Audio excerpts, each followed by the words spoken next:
Shree Ganesha Sharada Gurubhyo Namaha Sindhuraruna Vigraham Trinayanam Manikya Maulispurat Taranayaka Shekharam Smitamukhim Apina Makshoruham Panibhyam Alipurna Ratna Chashakam Raktotpalam Vibhratim Soumyam Ratna Ghadastha Rakta Charanam Dhyayet Param Ambikam. Welcome to all for this session on Lalitopakhyanam. In the previous chapter, we have seen as Sati Devi left her body, which was tainted now because it was given by Daksha Prajapati, who developed an enmity towards her Lord Shiva. So, because of that reason, she quit that body, burning it in the fire, and her spirit entered into the womb of Menaka or Mena, wife of Himavan, and there she is reborn as Parvati, the most beautiful girl child on all the triple world.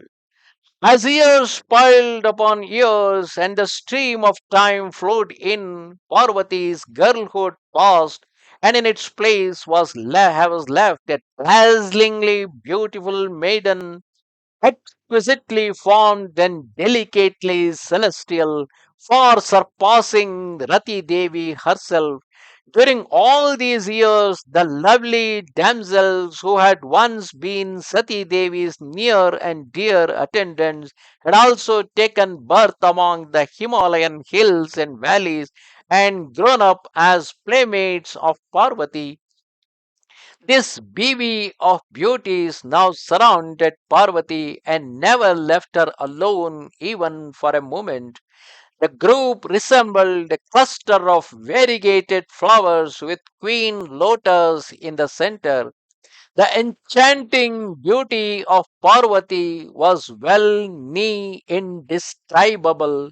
Even celestial birds could not look upon her long enough to be able to describe any part of her wondrous body, for their eyes were too dazzled to absorb any detail.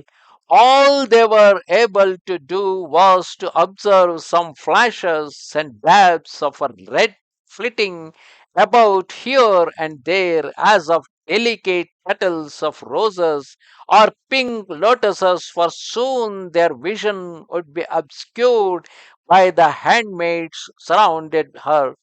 The bards concluded that the topmost bit of red must belong to her lips, the middle ones of the lip tips of her fingers and palms, and the bottommost of her toes and soles of the feet. Though observation of details was difficult, the outlines of the body could scarcely be missed. The full breasts were all the more prominent due to the disappearing waist, which again widened into the fuller hips and thighs. The trunk of neither the elephant nor the plantain tree could vie with her shapely and tapering thighs. Every movement of her limbs was a song, a pain exquisite.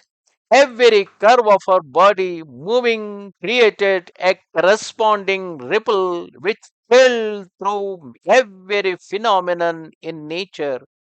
When she took a step in walking, tinkling gems in her anklets proclaimed her approach, and it seemed as though the Queen of Swans was moving with grace, not the terrestrial swan, but the one sporting in the mind or Manasa lake of the yogis. The rosy rays emanating from the soles of her delicate feet and her tantalizing toes would mingle in motion and weave a web of fabric which melted and vanished as fast as it was formed.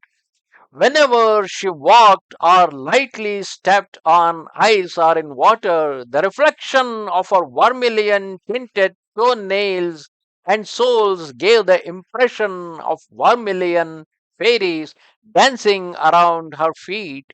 Her shapely curves resembling an assembly of resplendent rays emerging from Cupid's arrow teeth could would cause the hearts to miss a beat in realizing its essential nature.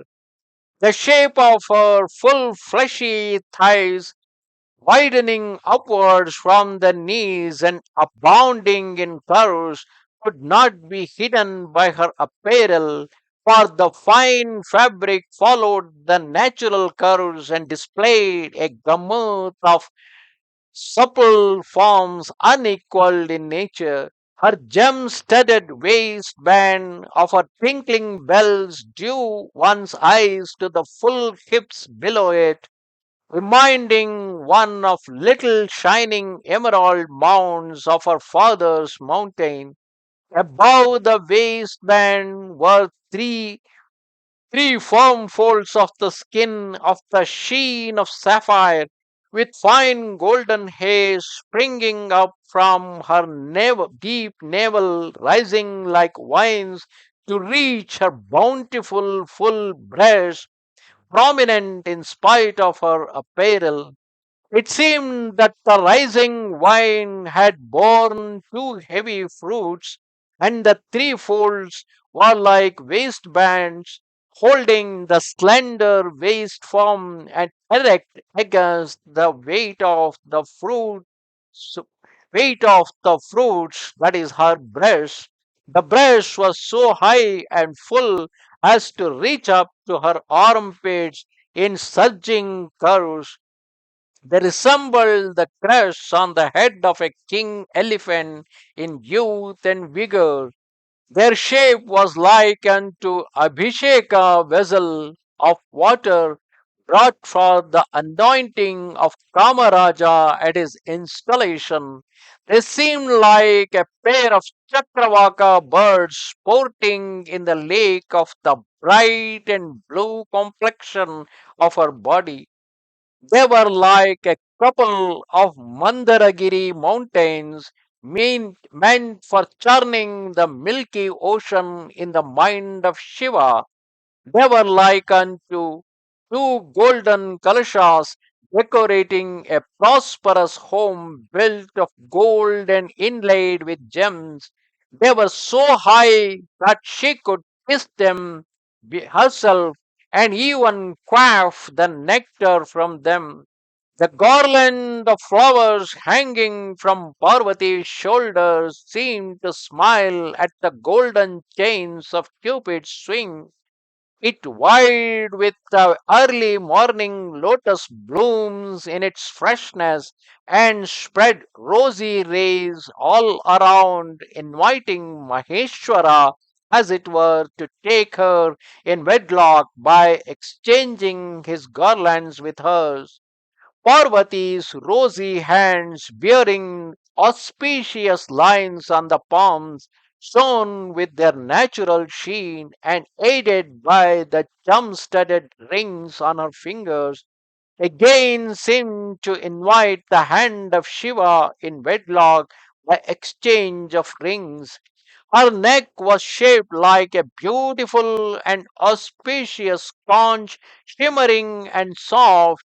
Her forehead, of the shape of the half moon, was edged by eyebrows curved like thin lotus petals. Her nose was of the shape of the sesamum flower. Her teeth were purely pure and attractive. Her lips were smooth as new tendrils and red and full like the bimba fruit. Her tongue dripped with honey, as it were, and filled the hearts of her hearers with joy and sunshine. Her cheeks were smooth and shone like mirror of gemstone. Curls of stray hair played on her forehead caressingly, while sweet scent was scattered by her flowing wavy hair of jet black sheen, like unto the peacock's feather in variegated sheen, rhythm, and symmetry. The different parts of her body exhibited the most exquisite and auspicious marks portrayed in the Shastras relating to physiognomy, palmistry, phrenology, complexion, and auspiciousness itself were all apparent in their highest charm on her person, enhancing her beauty and raising it even over the level of the celestials themselves. Thus, in this chapter, we have seen the explanation of the beauty of Parvati, which has no comparison, as it was the best among what has been described in all the Shastras regarding the beauty, because she herself is the incarnation of Jagan Mata. Namaste Sharada Devi Kashmir Puravasini Swamaham Prarthaye Nityam Vidyadanancha Dehime. Goodbye.